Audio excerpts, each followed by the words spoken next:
मुझे आशा है आप सभी अच्छे और प्रसन्न होंगे। चलिए आज हम पढ़ते हैं पाठ 24 अनुच्छेद लेखन। करते हैं इसकी शुरुआत। अनुच्छेद लेखन किसे कहते हैं? मन के भावों और विचारों को कई प्रकार से प्रकट किया जाता है। किसी एक भाव और विचार को संक्षेप में 10-15 वाक्यों में अर्थात एक अनुच्छेद में प्रकट करना अनुच्छेद लेखन कहलाता है। ठीक है, अर्थात बच्चों साधारण शब्दों में गए अपने मन के भावों को विचारों को 10-15 वाक्यों में लिखना क्या कहलाता है? अनुच्छेद लेखन कहलाता है। ठीक है, ठीक है, आगे है अनुच्छेद लिखते समय किसी प्रकार की भूमिका या उपसंहार की आवश्यकता नहीं होती।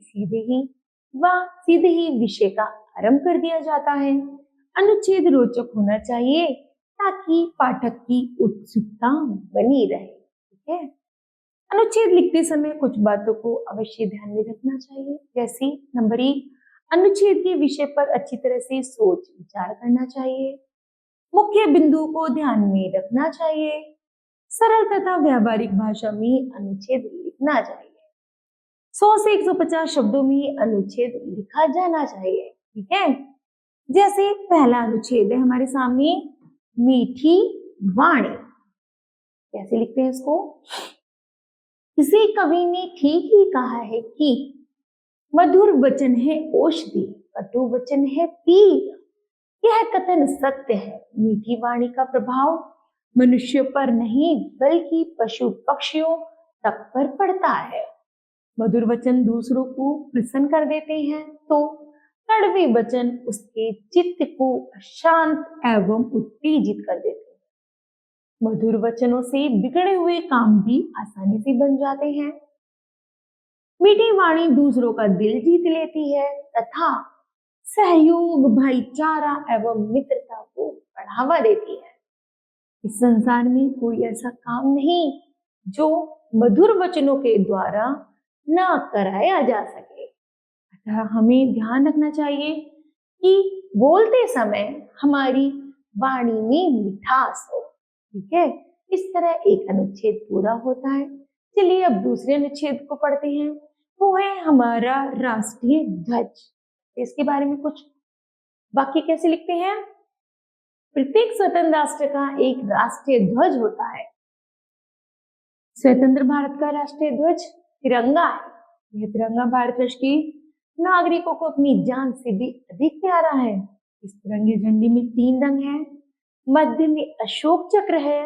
सबसे ऊपर केसरिया रंग वीरता का, मध्य में सफेद रंग सुख शांति का, नीचे हरा रंग हरियाली तथा खुशहाली का प्रतीक है।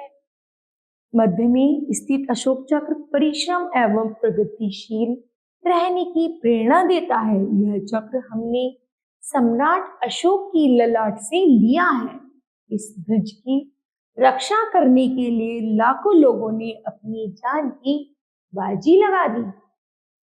15 अगस्त 1947 को जब हमारा देश स्वतंत्र हुआ तब इस दिन लाल किले के प्राचीर पर नेहरू जी ने इस राष्ट्रीय ध्वज को बड़ी शान से फहराया था।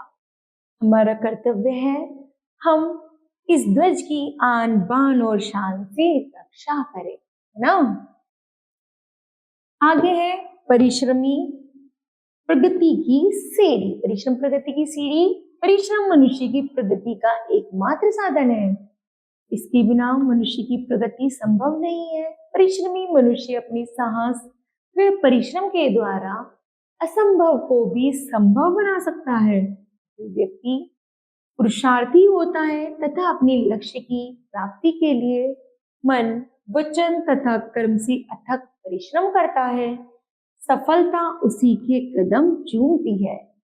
परिश्रम के द्वारा मानव की सभी कार्य पूरे हो जाते हैं तथा वह शीघ्र ही प्रगति के पथ पर आगे बढ़ता जाता है। परिश्रम जीवन में सफलता प्राप्त करने की कुंजी है। विश्व में जितने भी महापुरुष हुए उनमें लगभग सभी ने परिश्रम द्वारा ही जीवन में प्रगति की है। परिश्रम ही ईश्वर की सच्ची उपासना है। इसके आधार पर हम अपना लोक, परलोक, दोनों ही सुधार सकते हैं। अतः हमें जीवन में निरंतर परिश्रम करते रहना चाहिए। ठीक है बच्चों, आगे है सकारात्मक सोच का जादू। यह निर्बाध सत्य है कि सकारात्मक सोच वाला व्यक्ति सफलता के सर्वोच्च शिखर तक पहुंच जाता है। हालांकि सकारात्मक सोच का स्वामी बनना आसान नहीं है, पर थोड़ी सी मेहनत से इसे जीवन में उतारा जा सकता है। सकारात्मक सोच रखने वाला व्यक्ति कभी भी नकारात्मक नहीं सोचता है। अतः सर्वप्रथम अपने भीतर से हीन भावना का परित्याग कर देना चाहिए।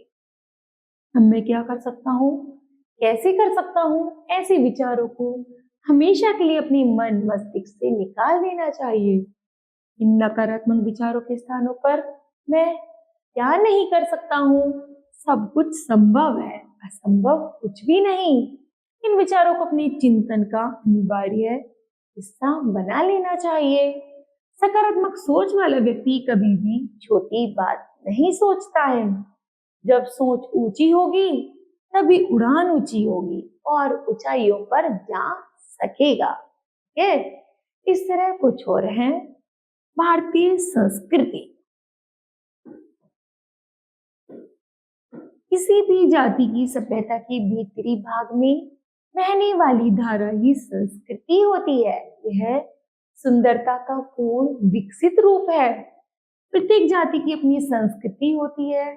भारतीय संस्कृति में आत्मा को प्रमुखता प्रदान की गई है। इसमें देह और मन की शुद्धि अत्यंत आवश्यक है। भारतीय संस्कृति के अनुसार आनंद ब्रह्मा है और ब्रह्मा ही चिर सत्य है। ज्ञान के 5 स्तर माने गए हैं: अन्न, प्राण, मन, विज्ञान तथा आनंद। ठीक है। भारतीय संस्कृति जहां एक ओर व्यक्तित्व प्रदान करती है, वहीं दूसरी ओर उसे महान कार्यों की ओर भी प्रेरित करती है। इसकी उदाहरण है महात्मा गांधी। यदि वे देश में आगे बढ़े हैं तो उन्होंने भारतीय संस्कृति का मार्ग ही अपनाया था।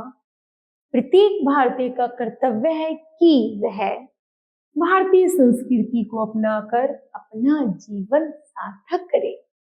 ठीक है बच्चों, चलिए और है एक जीवन और स्वस्थ है, इसके बारे में पढ़ते हैं।